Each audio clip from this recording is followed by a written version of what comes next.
Une gifle à Macron, c'est 4 mois de prison. Adrien Quatennens sera-t-il crucifié? C'est une question.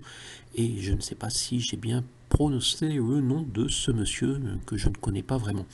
Et ainsi, il pourrait être représenté sur les vitraux des chapelles insoumises, c'est-à-dire soumises à Mélenchon dans la nouvelle langue française. Et parfois, ça dépend des sujets, à ses amis communistes. Dans les chapelles staliniennes, Adrien Quatennens, on pourrait dire de mon cul qu'il faut prononcer le cul, serait une parfaite icône. On peut dire qu'il pique le boulot aussi, promis à Mélenchon retraité, en visant le statut d'icône AQ. Oui, je vais abréger. Il a même coupé l'herbe sous les pieds de son patron, qui aurait pu prétendre à ce statut en giflant Madame Borne. Quant à la raison qui se serait trouvée de gifler Madame Borne, elle ne regarde pas le chroniqueur de Mon Cuc. Et oui, il faut prononcer le cul à la fin. C'est pour cela qu'on en a ajouté, c'est Mon Cuc en Quercy blanc.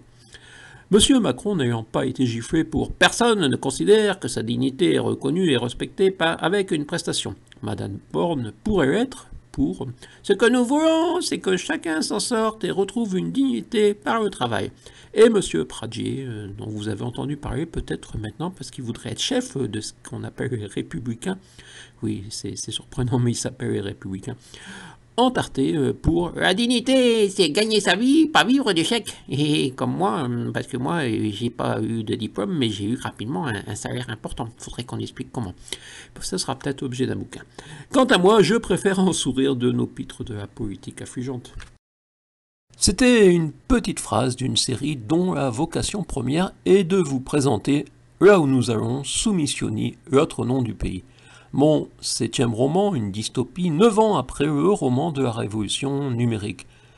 Vous pouvez être certain que la presse au service des milliardaires ne vous en parlera pas, puisque les journalistes figurent parmi les principaux personnages de la dérive du XXIe siècle. Ils étaient le 4e pouvoir, mais ils ont préféré défendre leurs avantages acquis que la liberté d'expression.